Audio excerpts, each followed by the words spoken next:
Are you addicted to your ejaculation? Can you go a week without thinking about ejaculating or ejaculating? If not, you probably have an ejaculation to addiction. And it's okay. We've all been there. When I'm talking about ejaculation, I'm talking about ejaculation with women. I'm talking about masturbation with or without porn. If you can't go a week without ejaculating or strong cravings to do so, you probably have a bit of an addiction, and we are here to deal with it. And the answer to that is probably semen retention. When you give up porn, let's be real, this channel is all about giving up porn. When you give up porn, you might still have to struggle with your ejaculation. But automatically and organic, you are often on a semen retention streak because you don't watch porn anymore. So you don't necessarily have the compulsion to masturbate without porn because you are training yourself and more power to it. However, over the long term, it does not mean that you won't have problem with the desire to come, the desire to ejaculate. For me, I'd given up porn for a while, but for a certain time in life, I was living in China and I was really chasing women. I was really trying to be promiscuous. I was also going to massage parlor.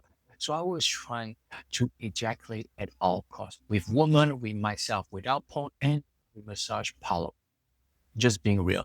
So when you have all of this, it translates into objectifying a woman, using them as objects for my pleasure, so on and forth, and is hypersexualizing your mind even without porn. Even if you have given up porn, it does not mean that you need to desexualize your mind.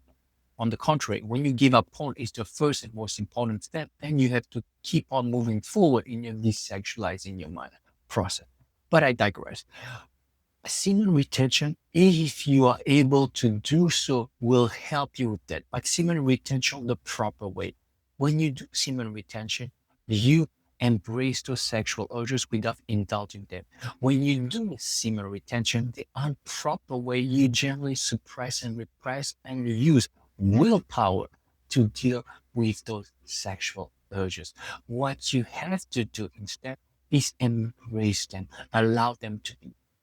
If you cannot embrace them, you at least have to accept it. Once you accept them and let them flow through your body, they will get weaker and weaker over time. What you need to do is relax your body completely. Relax, breathe in and breathe out, being mindful and aware of that sensation. You don't need to label it as a sexual urge. You just need to let go of that resistance and allow it to be without labeling it. It's just a sensation. And that sensation will just fade of its own accord. And that's all you really need to do. It will just fade.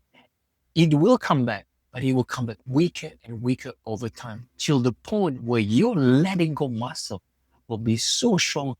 And not only your letting go muscle will be so strong, but the way those urges, those sensations come back will be weaker and weaker with so much less intensity, and it will be so easy for you to relax and let go. You can be on a semen retention streak and let go of those sensations. Now, in another video, we will talk about how long you need to be on the semen retention streak. But that's a subject for another video.